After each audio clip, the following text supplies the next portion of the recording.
Okey, hari ni kita masuk ka. Okey, ni huruf kaf. Nama dia kaf. Kaf baris atas kan? Kaf di atas ka lah Okey, ka. Ka. Okey, ni Ka. ka. Kha.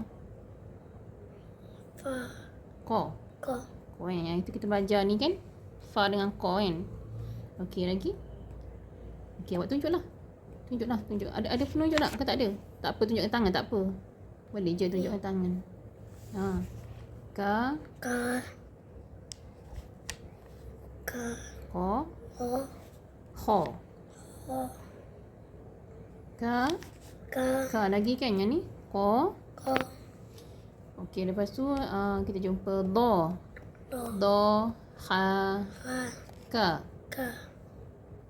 A. Ha. To. To. Fa. Fa. Adik awak dah jawab apa Ya, adik umur berapa? 4 4. tahun. Dua orang je? Dua orang? Hari tu 2. Hari ni 3. Waktu masuk 4. Awak dua beradik ke? Dua orang saja. Boy dah kan? Boys lah. Okey, Sya. Sya. Ka. Ka. Ro. Ro. Ta. Sa. Yang ni ta. Yang ni ta Abata sa. Abata sa. Ingat macam tu kan? Okey. Senang je nak ingat sebenarnya. Alif ni senang lah kan? Macam tiang kan? Tegak kan? Tegak berdiri kan? Ba ni satu titik dulu kat bawah. Lepas tu yang kedua tu ta. 2 titik. Tapi dekat atas lah. Dan yang ketiga pula. Ni kan? 3 titik. Masih lagi kat atas lah. Kan? Ni 3 sekawan ni senang lah kita nak ingat. Jahaho. Okay, ingat satu titik dulu, 2 titik, kemudian 3 titik lah. Okay, mana tadi? Sini kan? Sodatha kan? Okay, apa? Oh, pakai jam ke?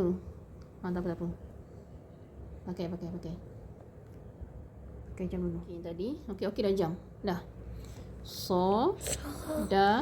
Da. Dengan apa tadi cikgu cakap? Ta. Ta yang ni. Sa. Sa ingat 3 titik. Go. O.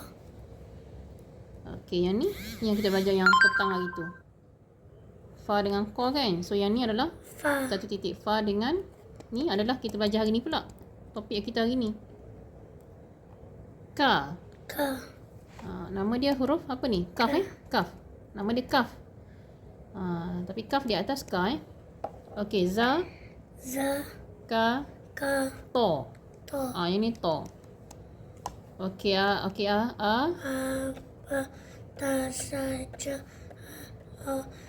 za rasa sasha sa la Do. do to zo A. a Go. wa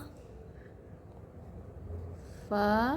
fa Ko. ko Ka. ka. Okey, cikgu nak instill dalam ni awak apa? Selawat Al-Fatih lah. Tak apa, dengar je.